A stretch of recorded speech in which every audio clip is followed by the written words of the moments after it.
Buenas tardes compañeros y profesor, hoy día les vamos a hablar sobre la crisis de los misiles. Los integrantes son Isidora Pulgar, Génesis Jara y Millaray Velázquez. El objetivo de esta presentación es conocer qué pasó y cómo ocurrió la crisis de los misiles, también saber cómo afectó tanto a los países protagonistas como a los mundiales y entender cuál fue el punto máximo que llegó para que estallara esta guerra, al igual que saber qué estaba pasando en el mundo en ese momento. Introducción. La crisis de los misiles de Cuba fue un conflicto bélico desarrollado a mediados de octubre de 1962, cuyos contendientes fueron los Estados Unidos, la Unión Soviética y Cuba. La crisis se vio destacada por experimentar una condición de defensa del tipo 2, más conocida como DEFCON 2, que se refiere a alcanzar el paso previo por una guerra nuclear. Se inicia el día 14 de octubre de 1962 con el descubrimiento de 2 misiles de alcance medio por parte del avión espía estadounidense, el U-2, y culminan con el desmantelamiento de dichos misiles y su posterior retorno a la Unión Soviética el 28 de octubre del mismo año. Personajes principales. El conflicto fue protagonizado por 3 personas. La primera de ellas es John F. Kennedy, presidente de los Estados Unidos. Kennedy pertenecía al Partido Demócrata y fue electo en 1960. A lo largo de la crisis, Kennedy se encargó de informarle al pueblo estadounidense a través de informes televisivos. El segundo es Fidel Castro. Fidel Castro se encargaba de gobernar Cuba a través de la posición de primer ministro. Pertenecía al partido político Movimiento 26 de Julio, que fue el partido que auspició la Revolución Cubana de 1959. El tercer protagonista es Nikita Khrushchev. Khrushchev era el primer secretario del Comité Central del Partido Comunista de la Unión Soviética, siendo así perteneciente al Partido Comunista de la Unión Soviética. Causas.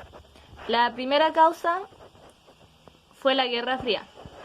La división mundial que causó el conflicto entre el capitalismo estadounidense y el comunismo soviético fue una causa directa de la crisis de los misiles, así como el contexto histórico en el que se desarrolló. Para entonces Cuba era aliado de Rusia y uno de los máximos exponentes del comunismo contemporáneo. La segunda causa fue la Revolución Cubana. La Revolución de 1959 fue dirigida por Fidel Castro, que orientó a la nación a establecer un gobierno influenciado por ideas marxistas, leninistas. La revolución logró que la hegemonía estadounidense en territorio cubano se debilitara. La tercera causa fue la invasión de la bahía de Cochinos. En abril de 1961, el gobierno estadounidense financia una emboscada de un grupo anticastrista para acabar con el gobierno de Fidel Castro. Sin embargo, la invasión como tal resultó en un fracaso, pero de igual manera Castro solicitó apoyo soviético para proteger la isla en donde había ocurrido el incidente. La cuarta causa fue la Operación Mangosta. Esta fue otra intervención estadounidense en la que el ejército de la misma nación se involucraría directamente para tomar la bahía de Cochinos. El plan no se llevó a cabo porque la agencia soviética de inteligencia, la KGB, interceptó los planes y se los envió al gobierno cubano. La quinta y última causa fue los misiles estadounidenses en Turquía. Turquía fue un aliado cercano a los Estados Unidos, así como un país limítrofe de la Unión Soviética. Los estadounidenses instalaron bases de misiles en Turquía, lo que llevó a la Unión Soviética a imitar dicha acción, estableciendo sus propias bases de misiles en el país aliado más cercano a Estados Unidos, o sea, Cuba. La crisis ocurrió durante la Guerra Fría, cuando Estados Unidos y la Unión Soviética nunca se atacaron directamente, pero sí indirectamente en varios puntos del planeta. Su gran armamento nuclear se podía ver una guerra catastrófica. En enero de 1959, Fidel Castro gana su revolución en Cuba y 2 años más tarde, John Kennedy se vuelve presidente en Estados Unidos, pero los soviéticos lo encuentran débil y con poco carácter. En abril de 1961, Estados Unidos ayuda a un grupo de cubanos que estaban en contra de Fidel Castro, los cuales intentaron invadir Cuba en Bahía de Cochinos, pero fallaron. En agosto del mismo año empezó la construcción del Muro de Berlín. En enero de 1962, John Kennedy anunció los generales para la misión Mongoose, la cual consistía en dañar, debilitar y asesinar los líderes de Cuba, pero fue suspendida en octubre. Y en febrero del mismo año comenzó el embargo estadounidense a Cuba. El desarrollo de la crisis de los misiles tuvo varios sucesos, los cuales vamos a explicar a continuación. Operación Andair. Nombre clave dado por los soviéticos al enviar el material agresivo a Cuba. Comenzó antes de que estallara la crisis. A partir de junio de 1962, entregaron 2 docenas de plataformas de lanzamiento, más de 40 cohetes R-12 y 45.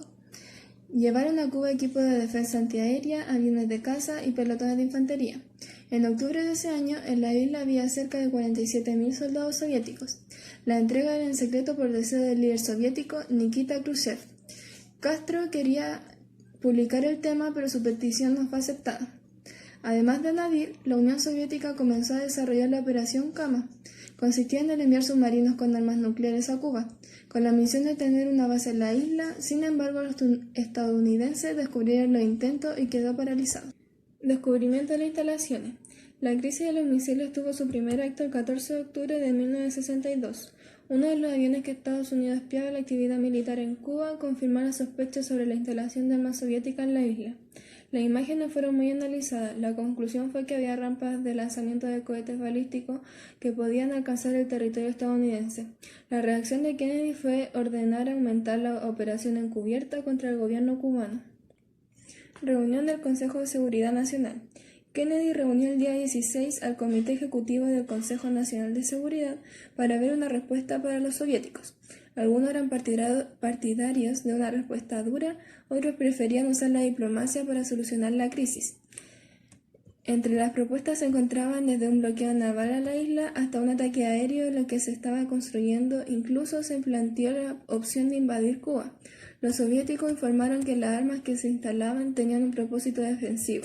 Khrushchev le recordó a los Estados Unidos que ya habían establecido sus misiles en Turquía. Diplomacia. En esos primeros días, Kennedy decidió ocultar el intento de instalar misiles nucleares en Cuba. La actividad diplomática empezó a acelerarse. El 17 de octubre, Adlai Stevenson, representante estadounidense de la ONU, planteó crear un canal de comunicación directa con Castro y Khrushchev. Robert McNamara, secretario de Defensa, quería establecer un bloqueo naval en la isla. Frente a esta posición, otros miembros del Consejo Nacional de Seguridad avisaron que los soviéticos podían responder bloqueando Berlín. Aprovechando que se estaba festejando un pleno en la ONU, Kennedy pactó una reunión con el Ministerio de Exteriores soviético, Andrei Gromyko. La inteligencia estadounidense confirmaba que los cohetes en Cuba luego estarían operativos. Propuesta de Adlai Stevenson. Los votantes de crear un bloqueo en la isla salieron victoriosos. McNamara comenzó a programar un ataque a la isla, pero Kennedy pensaba que no era necesario. Stevenson hizo el ofrecimiento a los soviéticos, evacuar los misiles estadounidenses de Turquía a cambio de que la URSS no colocara los cohetes en Cuba. Discurso de Kennedy a la nación. El presidente Kennedy publicó la crisis el 22 de octubre por una presencia televisiva. Comunicó a los estadounidenses la decisión de aplicar un bloqueo naval a la isla a partir del día 24. Sus palabras fueron: todos los buques de cualquier nación o puerto serán obligados a regresar si se descubre que llevan armamentos ofensivos. Los bombarderos estadounidenses comenzaron a volar sobre Cuba de forma interrumpida. Las aeronaves que ayudaban en la operación tenían armas nucleares. Respuesta de la Unión Soviética y de Cuba. Nikita Khrushchev esperó el día 24 para responder a Kennedy. El líder soviético le dirigió un mensaje en el que decía lo siguiente: la URSS ve el bloqueo como una agresión y no instruirá a los barcos que se desvíen. A pesar de estas palabras, los barcos soviéticos que iban a Cuba empezaron a parar su marcha. Ambos líderes sabían que cualquier hecho que podía liberar un conflicto por lo que minimizaron los riesgos. Además, comenzaron a tener conversaciones. En Cuba, Fidel Castro afirmó lo siguiente: nosotros adquirimos las armas que nos dé la gana para nuestra defensa y tomamos las medidas que consideremos necesarias. Inicio del bloqueo. El día de mayor tensión de la crisis fue el 24 de octubre a las 2 de la tarde. Tenía que comenzar el bloqueo con buques soviéticos acercándose a la zona. Khrushchev, desde la Unión Soviética, dijo que estaban totalmente dispuestos a atacar a los barcos enemigos que intentaran parar su flota. En el área, además, había un submarino vigilando las naves que iban a Cuba. Cuando parecía que la guerra era inevitable, los barcos soviéticos comenzaron a huir. Según Robert, hermano de Kennedy, los delegados de ambos países habían negociado tenazmente para poder tener una solución. Aunque Khrushchev siguió el bloqueo, era igual a una agresión. Envió un mensaje a Kennedy para tener una reunión con el propósito de prevenir una rivalidad entre sus países. Ahora vamos a ver una fuente primaria.